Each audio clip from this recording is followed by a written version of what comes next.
Daniel Ortega acaba de ofrecer al mundo su particular visión de las libertades ciudadanas. Lo digo porque el Parlamento de Nicaragua, de mayoría orteguista, ha cancelado la personalidad jurídica del Centro Nicaragüense de Derechos Humanos. Más claro, que Ortega se deshace de la ONG fundada en 1990 y que se encarga de documentar la violación de los derechos humanos. Y lo hizo por, según él, alterar el orden público y realizar acciones para desestabilizar el país. ¿Les suena familiar el discurso? Bueno, el Parlamento de Ortega también se deshizo de otras ONG. Hagamos Democracia, del Centro de Formación y Servicios de Asesoría en Salud, del Instituto de Estudios Estratégicos y Políticas Públicas, de un tirón. En agosto pasado, Daniel Ortega expulsó a la delegación del Alto Comisionado de Naciones Unidas para los Derechos Humanos, luego de que ese grupo denunciara el alto grado de represión contra las protestas ciudadanas. Menos bulto, más claridad.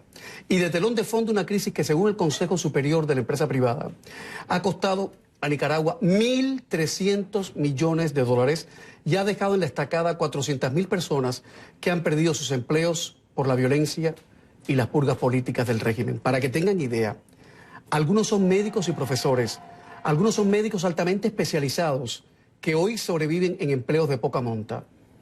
Los desaparecidos, tras las manifestaciones contra el gobierno, que se saldaron con más de 500 muertos, siguen desaparecidos. Los opositores detenidos en su mayoría han sido condenados por terrorismo. Miles de heridos, miles de exiliados. Y nadie sabe a derechas el número preciso de presos políticos. Daniel Ortega repite como en una letanía catatónica que ha sido un intento de golpe de Estado y admite apenas 199 muertos y 273 presos, que no son presos políticos, son golpistas. Todos son golpistas, según Ortega. La verdad verdadera es que tal vez el presidente Daniel Ortega ni siquiera sospeche que con lo que acaba de hacer, con lo que acaba de perpetrar, le ha dado el tiro de gracia a su revolución cristiana, generosa, solidaria y compasiva. Ojo, que no lo digo yo, la descripción es de su esposa y vicepresidenta Rosario Murillo. All in the family, como dicen acá. Comienza Camilo, que hablando, aunque sea de cierta gente, se entiende la gente.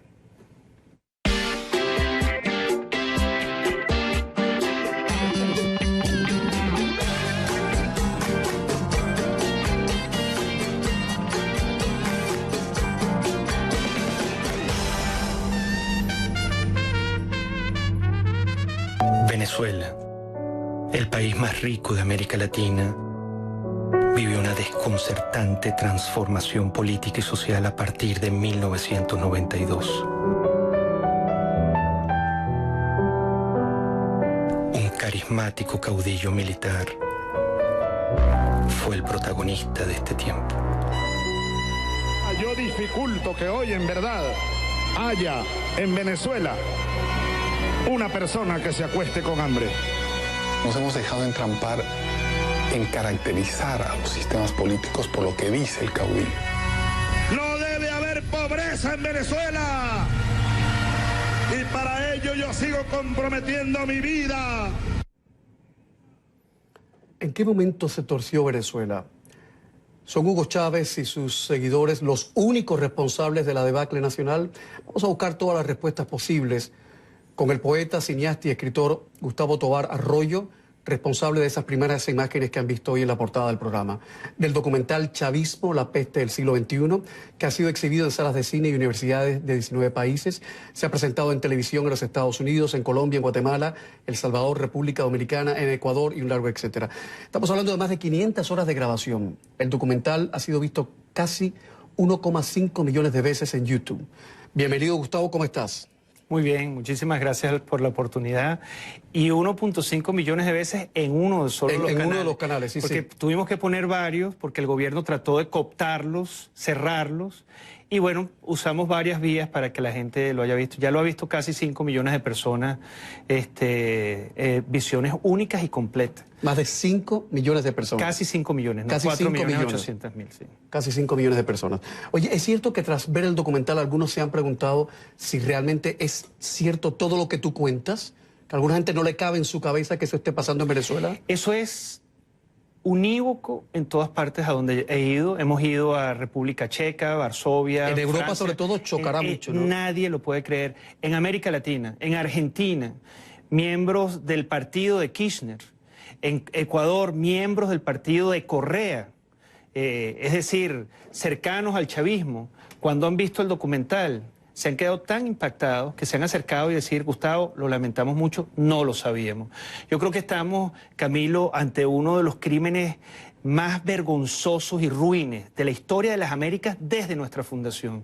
Y obviamente la gente se conmueve, como habrás notado en el documental, no hay escándalos, hay realidades. Va a ser un discurso muy intimista, muy, sí, muy bueno, de cerquita, ¿no? Porque hay un gran dolor, Camilo. Esto es inexplicable lo que estamos viviendo. Y por eso es tan difícil, como se dice en el documental, explicar afuera. Porque es un gran naufragio histórico. Una nación que queda arruinada por lo que yo llamo una peste ideológica, por la peste de nuestro siglo.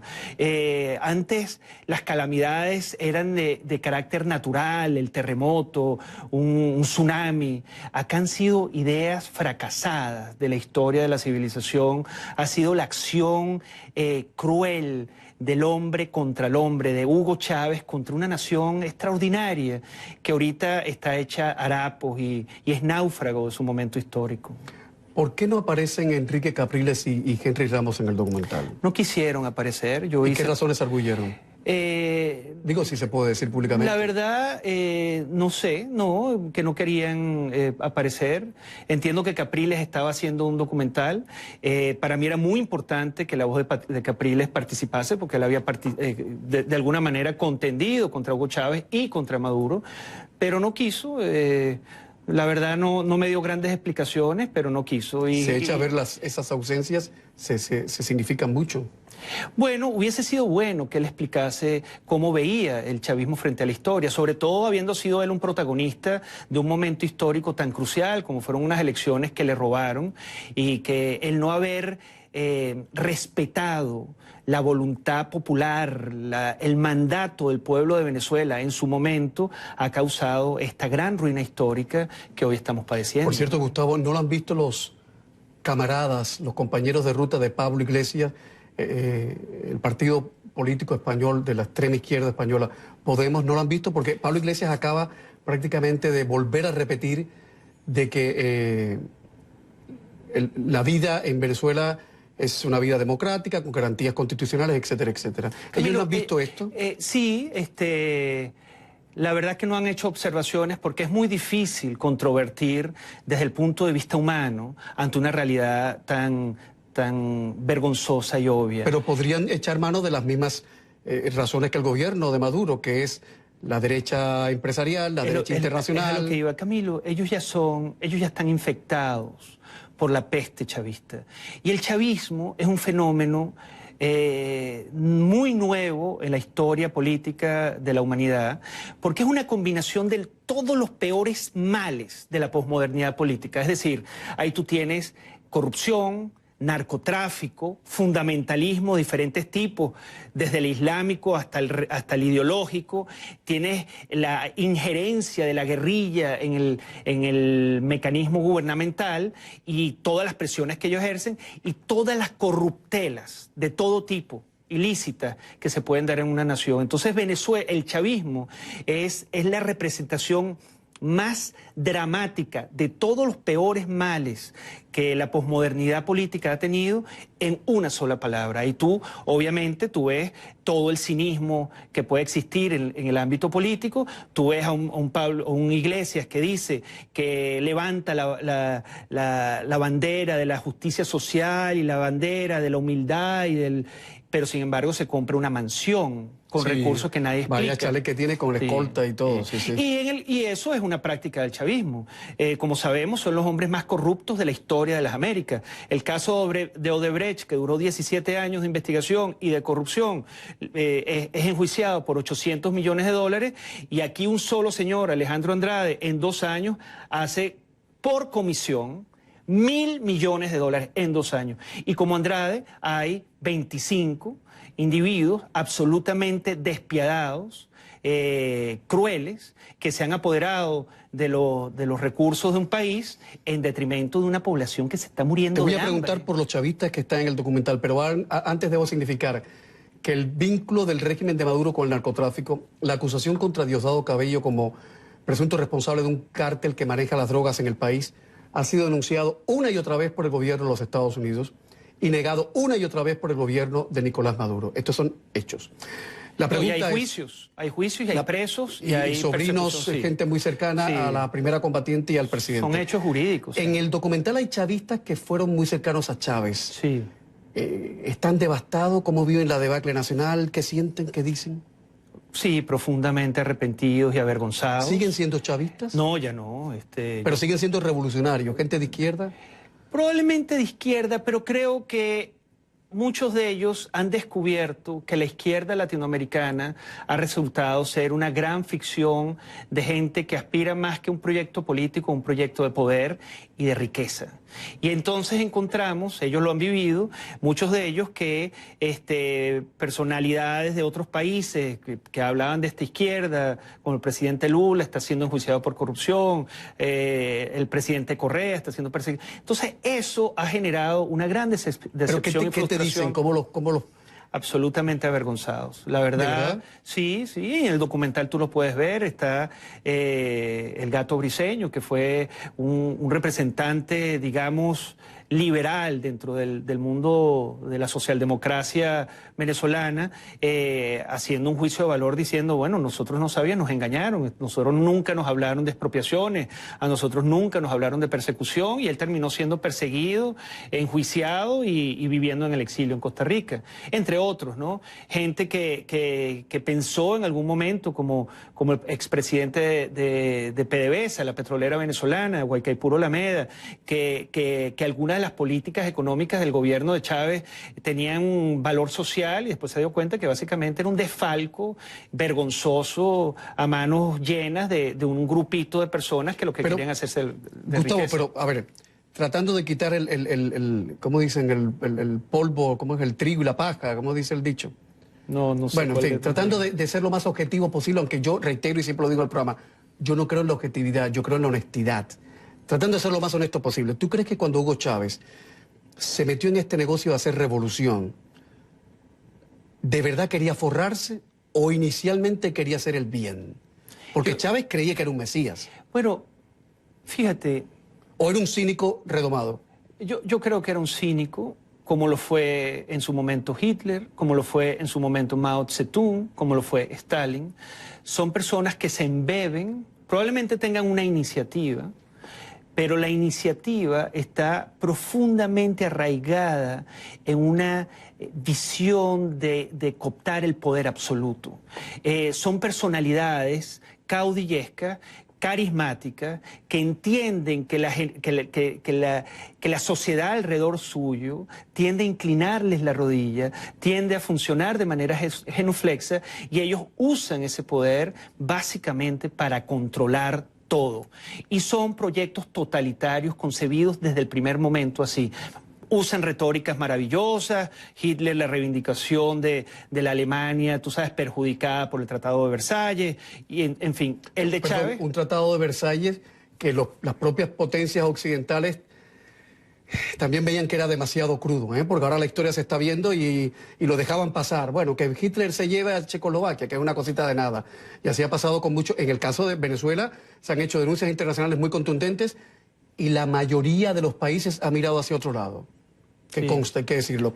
Voy a poner un fragmento del documental. Perfecto. Y después te voy a preguntar algo que puede molestar a más de un venezolano o a más de una persona que esté en la sintonía. Ok, estaba Chávez, que era rabiosamente carismático. Digamos que era brillante, que era un mago. Ojo, pero la gente le votaba y la gente le aplaudía. Como en Cuba votaban y aplaudían a Fidel, como en Alemania votaban y aplaudían a Hitler, y como en Estados Unidos adoran a Donald Trump. Un fragmento de este documental, Chávez, la peste del siglo XXI. Chávez empezó a ser amigo o a presentarse como amigo de aquellos violadores a los derechos humanos, como eran Gaddafi, que inclusive fue invitado a Venezuela y le dieron honores. El caso de Omar al-Bashir, quien por cierto al día de hoy todavía tiene una orden de captura por crímenes de lesa humanidad. Incluso Mugabe también fue, digámoslo así, por lo menos lo presentó como amigo de Chávez. Entonces, de alguna manera, Chávez trató de incorporarse y crear su grupo, digamos, de socios violadores de los derechos humanos para hacerse ver como víctimas de lo que son los gobiernos tradicionales. Dios del cielo, en esas imágenes está lo mejorcito de cada casa, ¿eh? Desde tiranos de primera hasta autócratas de cuarta, están toditos. Antes de entrar en materia de cómo se hizo este documental, estamos hablando de más de 500 horas de grabación, en jornadas que me han contado hasta de 15 horas de trabajo sostenido. Sí. Antes de entrar en eso, ok, ¿qué propició, en tu opinión, que un sujeto como Chávez se apoderara del país, se apoderara de los venezolanos y se hiciera el dueño de todo? ¿Qué propició eso? Quizás el gran descubrimiento antropológico del documental, Camilo, y lo comparto contigo, porque si tú me preguntases cuál es el aporte del documental al margen de desnudar el chavismo frente a la historia, es que este tipo de personalidades logran surgir por la inmoralidad de las élites, que se relajan sus valores, sus principios morales y permiten que personalidades avasallantes y lúcidas como esta lleguen al poder porque piensan que lo van a controlar todo y van a poder hacer más negocios. Y cuando hablo de las élites, no me refiero solo a las élites económicas, me refiero a las élites intelectuales, a las élites políticas, la iglesia, a las élites... La iglesia también. A la iglesia. Pero cuando tú dices que las élites se relajan, ¿es que dejan pasar a sujetos como estos?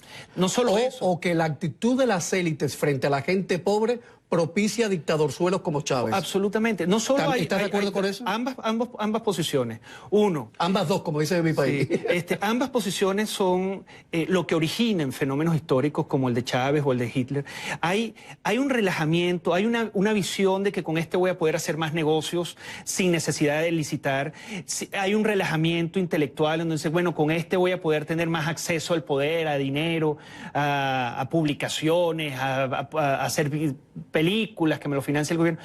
Pareciese que ese vínculo que las repúblicas o las democracias tienen medidas de contención de poder ciudadano para evitar que estos fenómenos históricos hagan lo que les dé la gana. Bueno, cuando tú ves a una personalidad de las élites, dicen, bueno, olvidémonos de la ley, olvidémonos de la corrupción, permitamos que este tipo llegue porque yo voy a tratar directamente con él y en un momento dado vamos a hacer lo que nos da la gana. Pues no, ellos son usados en un momento dado para llegar al poder y desde el poder destruirlo todo. Entonces, ese es el enfoque que yo veo. Gustavo, pero perdóname, perdón que te corté. Ya existía la experiencia de Stalin con los artistas, de Stalin con la iglesia, incluso la iglesia ortodoxa, todo el bloque comunista de Europa. Ya existía la experiencia de cómo Fidel Castro barrió el piso con los intelectuales y los artistas de Cuba. O sea, que viniera un artista o un intelectual venezolano a decir, yo no sabía lo que era ponerse en manos de un caudillo. Perdón. Camilo, es increíble. Mira, perdón. En 1989, el tirano Fidel Castro visita Venezuela en razón de la asumida del gobierno, del poder, del presidente en ese momento, Carlos Andrés Pérez. Más de un centenar de artistas, historiadores, escritores, cineastas, entre ellos ahorita furibundos críticos del chavismo y de Fidel Castro. La gente tiene derecho a cambiar, ¿no? Le escribieron una apología a Fidel Castro, casi mencionándolo y nombrándolo, tú sabes, enalteciéndolo como el gran hombre y líder histórico de las Américas, que tú te avergonzarías, no lo puedes ni creer. Eso fue año 1989. Y esos señores no leían los cables de prensa, no sabían que en Cuba se pasaba hambre. Yo pasaba hambre en ese momento en Cuba. Camilo, eso la comida que había era para mi hijo que acababa de nacer, tenía un añito, y en casa pasábamos hambre. Además de eso, esto es público. Y yo era presentador de la radio y la televisión y pasaba hambre en Cuba. Bueno, esto es público. ¿Cómo te explicas tú que 100 de los intelectuales, hoy furibundos, unos escriben en el New York Times, otros escriben en los periódicos más importantes, furibundos, antagónicos del chavismo. Pero Gustavo, tienen derecho a rectificar, ¿o no? Bueno, sí, pero en ese momento, si eres un intelectual, un hombre de luces, un hombre de pensamiento, de lectura, tú sabes lo que significa Fidel Castro y tú sabes lo que representa Fidel Castro para una nación. Es el dictador más longevo de la historia de las Américas y el más cruel. Bueno, ahora Chávez lo ha superado. Pero estamos en una situación donde tú no puedes permitirte medias tintas. Pero esto volvía sobre el gran aprendizaje. La inmoralidad de las élites permiten que este tipo de personalidades, y las élites no solo económicas, intelectuales, permiten que este tipo de figuras lleguen al poder y desde el poder hagan lo que les dé la gana. Yo te preguntaba que precisaras el papel de las élites en el desmoronamiento de Venezuela, porque una de las personas que ha criticado tu documental, lo ha elogiado mucho, pero en términos negativos ha dicho, es José Hernández en El Enfoque, edición de septiembre 16, 2018, que tal vez el talón de Aquiles del documental sea que muestra a Venezuela como víctima de una peste ideológica. En realidad Venezuela, dice este hombre, es el ejemplo más emblemático de la estulticia, de la estupidez de las élites latinoamericanas. Y precisa que la miseria de la gente pobre y el empresariado, los grandes medios de comunicación y la élite política aunaron el terreno para la llegada de Chávez al poder. Y concluye que Chávez poco tuvo que hacer para convertirse, a los ojos de los más pobres, en un redentor. Fin de la cita. Pero tú tienes claro que eso es cierto. No estoy no sé por qué este señor te saca ese sable. No, yo creo que estoy totalmente de acuerdo y creo que el documental lo representa. Si tú tienes al fundador de la democracia en América Latina, que es el expresidente Rafael Caldera, liberar a Hugo Chávez e incluso públicamente decir que el 4 de febrero Hugo Chávez encarna un hombre sereno, equilibrado, sensato, después de que acaba de matar a centenares de venezolanos con disparos en la cabeza, eso es un ejercicio de estulticia, de estupidez, y como dice Plinio Apuleyo, por eso está bien claro, dice, esto es el perfecto idiota que llegó y lo trajeron las élites, a mi juicio, pues o sea, aquí podemos debatir mucho, pero yo estoy completamente convencido de que eso fue Primera pausa de publicidad y a la vuelta, Gustavo Tobar va a contar cómo hizo su documental. Un hombre que está acusado por el gobierno de Nicolás Maduro de haber financiado las protestas antigobierno. Quiero que me digas cuánto dinero gastaste, cómo se canalizó el dinero, cómo llegaba a Caracas, si no estabas tú en Caracas y ya estabas en Estados Unidos. Perfecto. Ya volvemos. Cuando necesites un descanso de los negocios, ven a Greenview Curazao y despéjate en nuestros campos de golf. Disfruta de lo mejor de la isla a solo 10 minutos del aeropuerto y a 5 del mayor centro comercial. Una propiedad de Prime Value Investment Fund. Greenview Curazao. Experiencia y confort.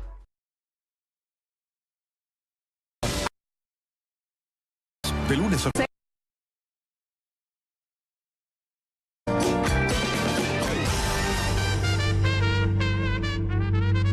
Estoy viendo la televisión, una cadena más, y me llama la atención el tono en el que está hablando delante de militares. Y ahí es donde él hace el anuncio de que él va a cerrar a Radio Caracas. No habrá nueva concesión a Radio Caracas Televisión. Se acaba la concesión. Ya está redactado la medida. Así que vayan preparándose, apagando los equipos, pues.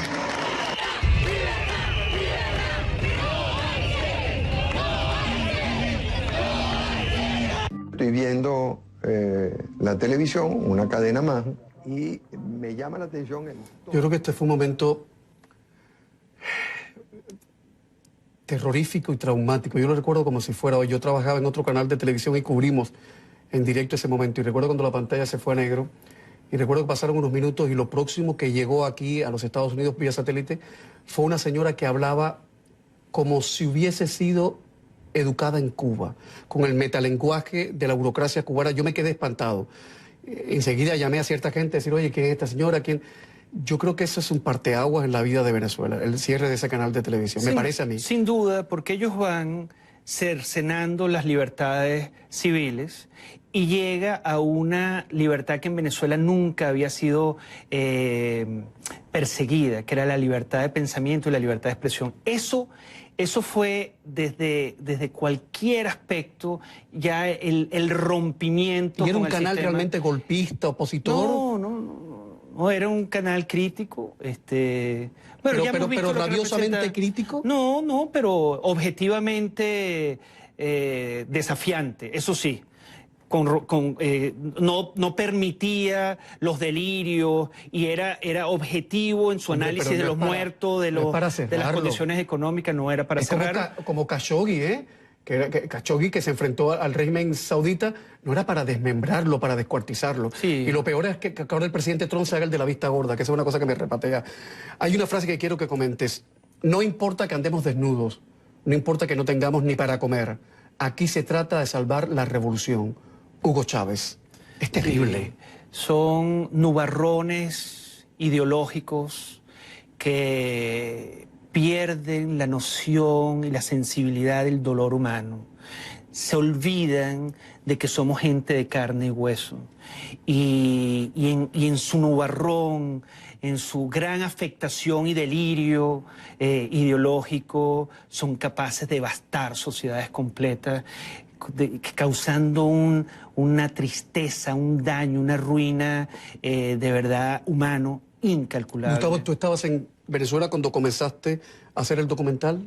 No, yo estaba afuera, me acababan de acusar de organizar las protestas en Venezuela y de financiarlas también. De financiarlas, de ser... ¿Tú eres un hombre rico?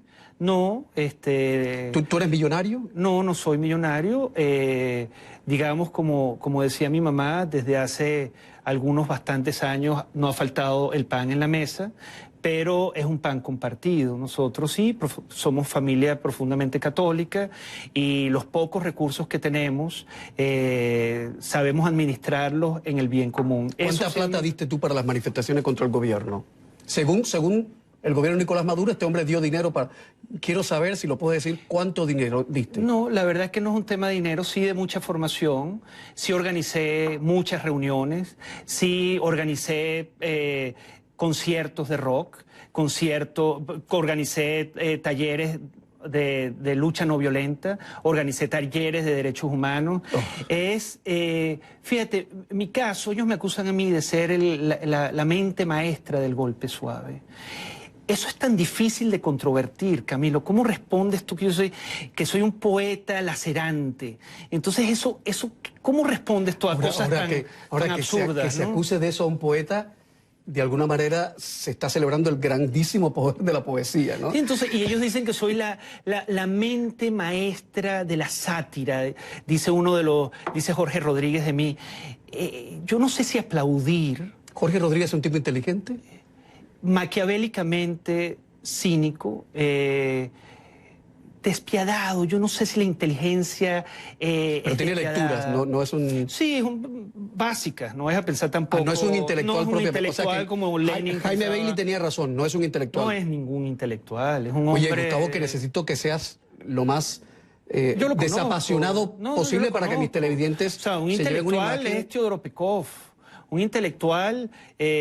Otero Silva. En Venezuela, un intelectual es Elías Pino, Iturrieta. Personas con quien tú hablas con profundidad histórica, cultural, literaria, artística, que interpretan el mundo con una cosmovisión mucho más amplia que el ser humano común y corriente.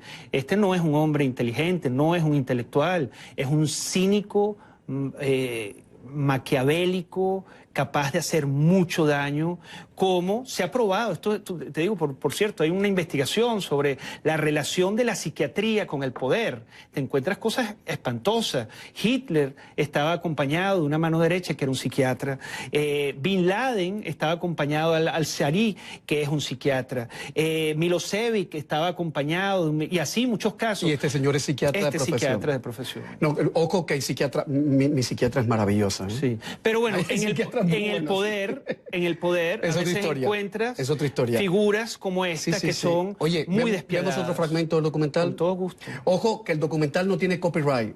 Tomen nota para decir donde lo pueden ver, porque este señor ha hecho dejación de toda la propiedad intelectual para que todo el que quiera verlo, chavistas y no chavistas, izquierdas, derechas, centro, los que quieran, puedan ver este documental y sacar sus propias conclusiones. Otro fragmento.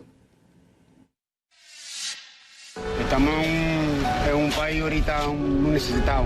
Tenemos que comer comida de la basura. La situación que estamos viviendo ahorita es fea, ¿no? En el nombre de los pobres, de la justicia y de la paz, se ha cometido el crimen más grande en la historia de nuestro país. El crimen de lesa humanidad es un ataque masivo o sistemático a la población civil cometido por una organización, que puede ser estatal o no estatal, de acuerdo a un plan.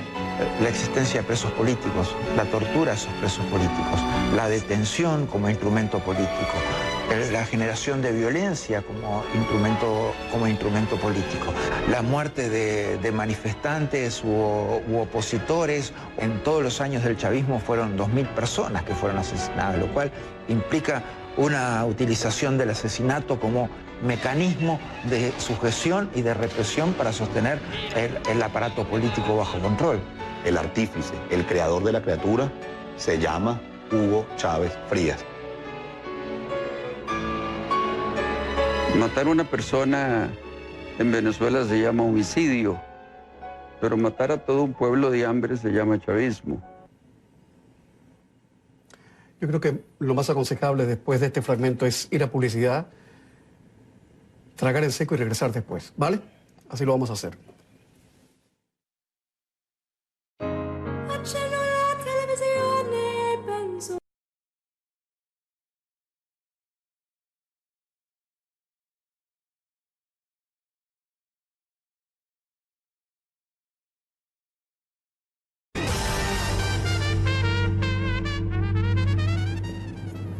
El poeta, cineasta y escritor venezolano Gustavo Tobar, responsable de Chávez, La peste del siglo XXI, un documental que desde ya les digo lo pueden ver en YouTube. Sí, en YouTube, perfectamente libre. Sí, en el canal Chavismo La Peste, en el canal Humano y Libre, pero hay 150 canales abiertos para verlo en alta definición. Y cientos de páginas web que lo tienen también colgado. Totalmente lo tienen Así colgado. que lo pueden ver. Sí. Hay una frase terrorífica de un señor que se llama Roy Chatterton Matos. Fue representante de Venezuela en la OEA, chavista hasta el tuétano, y habla de los muertos chavistas en estos términos. Lo voy a citar. Los francotiradores apuntan a la cabeza. El sonido que producen en una cabeza escuálida es el insulto favorito de Chávez contra la oposición, cabeza escuálida.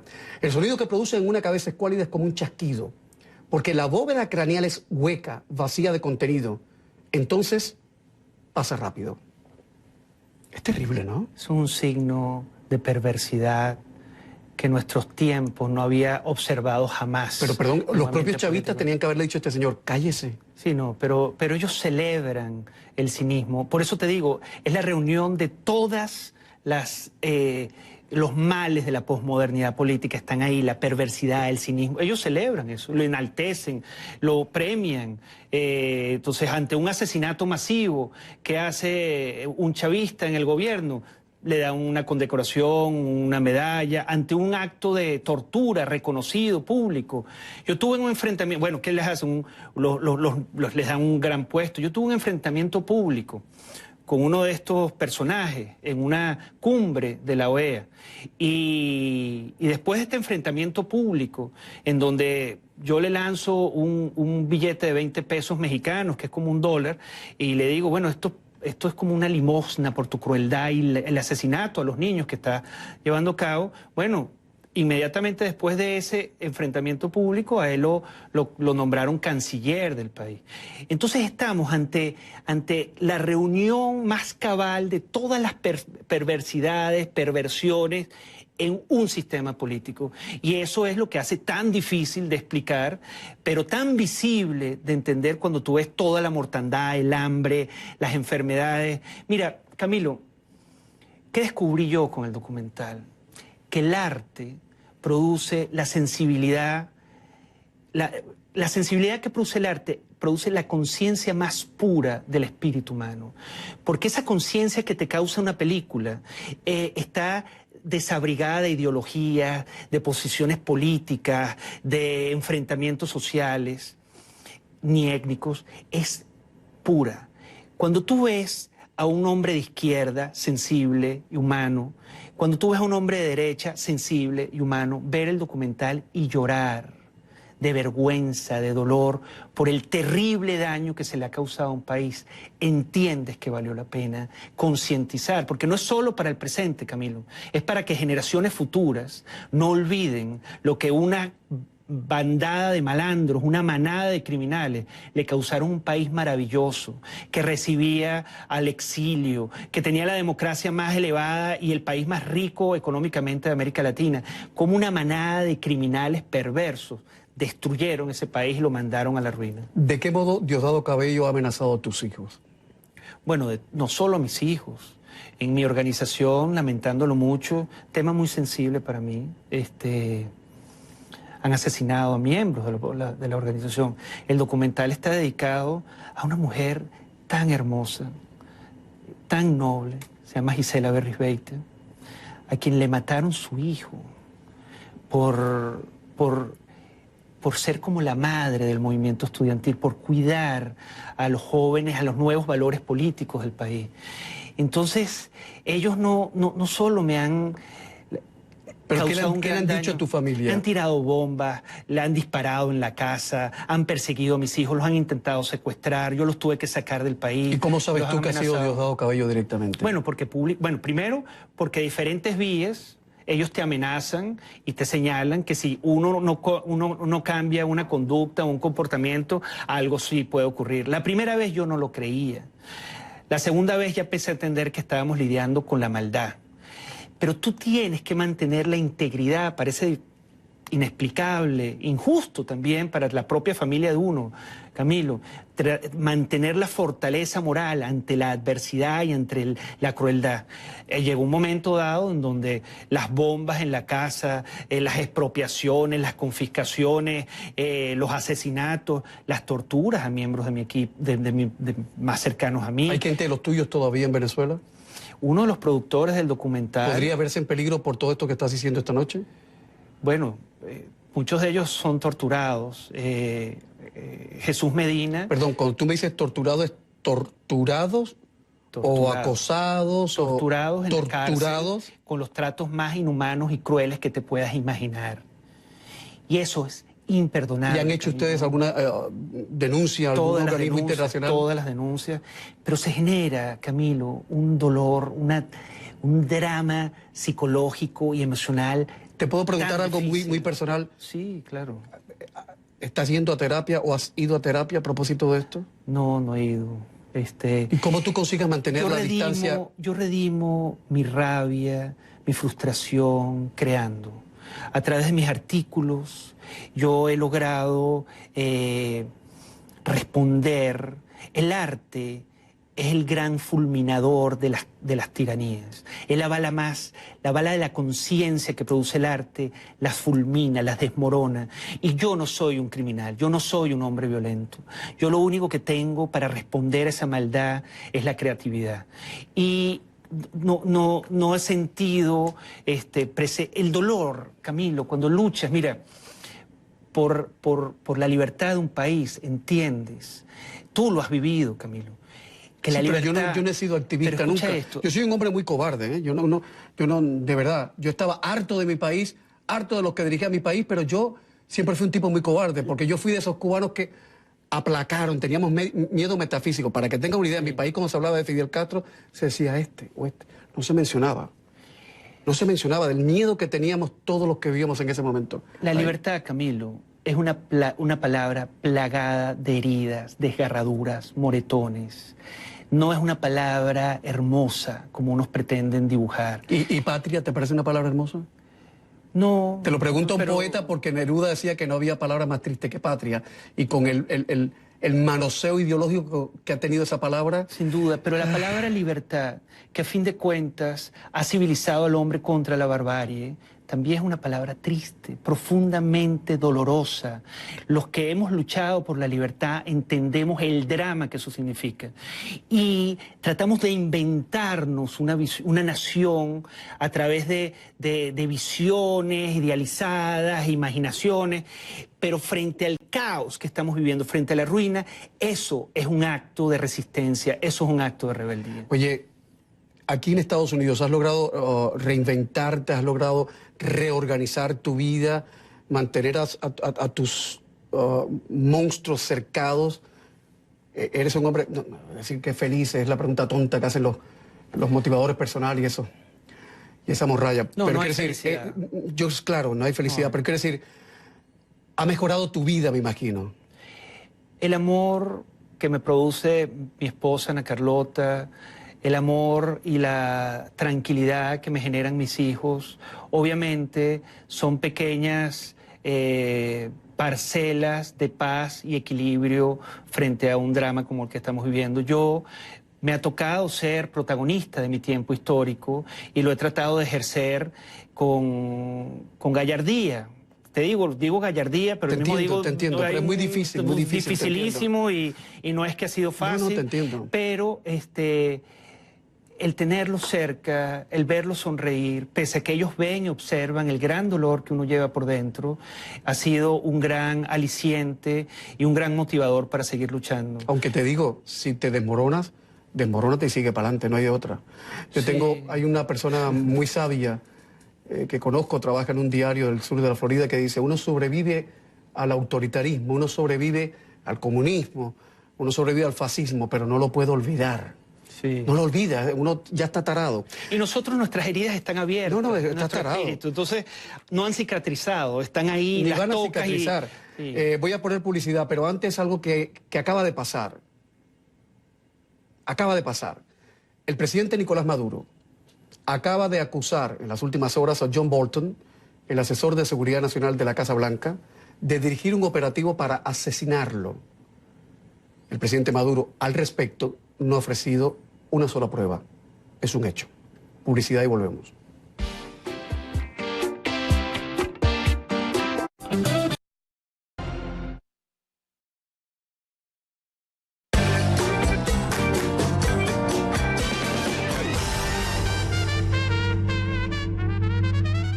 Venezuela, el país más rico de América Latina, vivió una desconcertante transformación política y social a partir de 1992.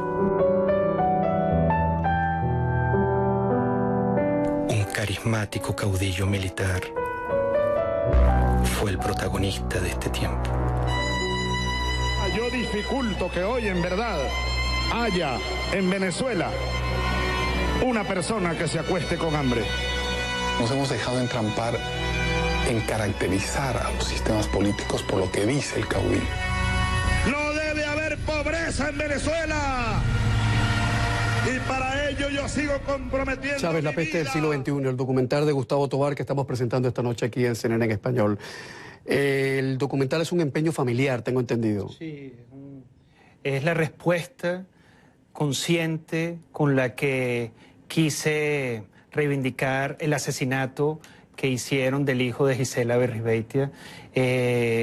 Yo no tenía mecanismos judiciales, jurídicos ni políticos para devolverles el daño que ellos habían causado a una extraordinaria mujer, y ahí decidí, con el apoyo de mi familia, de mis primos, sobre todo el de mundo familia puso mexicana. plata. Sí, entre todos les dije, por favor, ayúdenme, algunos apoyos puntuales, algunos amigos, apóyenme para terminar y culminar este gran esfuerzo, y así fue. O sea, Más de 500 horas de grabación y jornadas de hasta 15 horas. Sí, no, o más. O sea, había días en donde, para poder editar lo que decía una personalidad con la que decía alguien del pueblo llano y juntar todo eso, esto es un trabajo muy profesional que requiere mucho talento y mucha disciplina.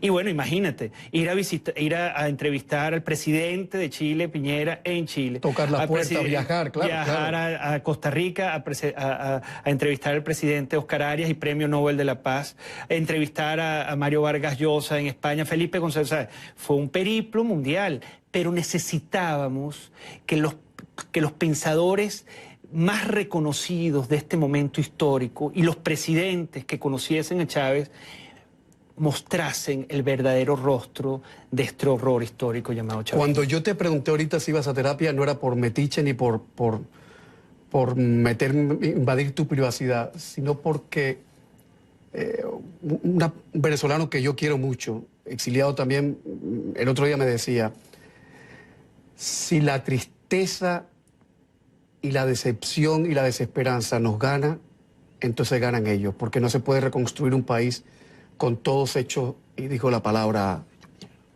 y digo, te entiendo perfectamente. Por eso te pregunté eso, porque veo que le pones una pasión, que estás hablando. Yo digo, este hombre en cualquier momento se me puede quebrar acá, y por eso te decía, eres capaz de poner distancia, porque al final uno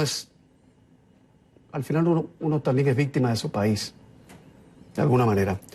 La última pausa de publicidad. Ya volvemos.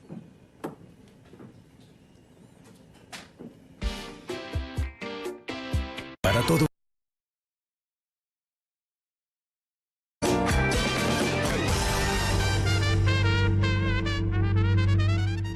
El chavismo es como para ellos. Si fuera para uno, todos tuviéramos comida. Yo le apuesto que esa gente toda tiene comida en su casa, porque estamos pasando hambre. Hay demasiada escasez de comida.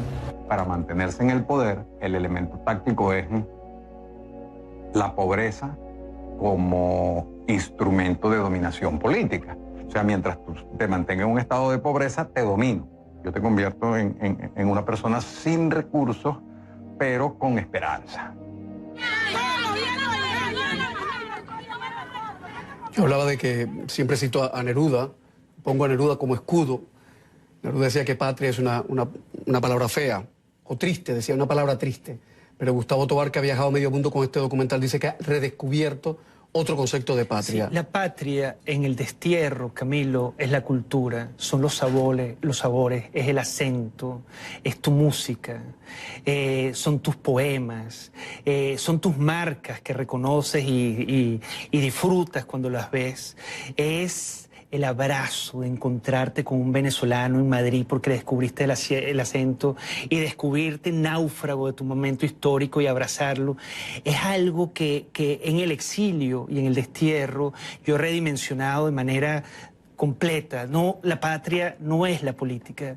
La patria es el sabor, es la arepa, en el caso venezolano. O sea, la patria siempre ha sido un concepto político manipulado por los políticos, pero no tiene por qué ser así para uno. Pero es profundamente dulce. Es verdad. Y yo cuando abrazo a un venezolano y me reconozco en la orilla del destierro, digo, Dios, esta es la hermandad, esta es la piel que nos enaltece. Te entiendo perfectamente. Y cura, la patria, esa patria, la reconcilia y cura, es verdad. Cura. Gustavo Tobar, ha sido un placer. No, para mí, Camilo. Que dentro de 10 años hablemos de otras cosas mucho menos dolorosas. Muchas gracias. Gracias. A los señores del gobierno pueden ver el documental. Está en internet, presidente Maduro y señor Diosdado Cabello. Buenas noches, Venezuela. Buena suerte.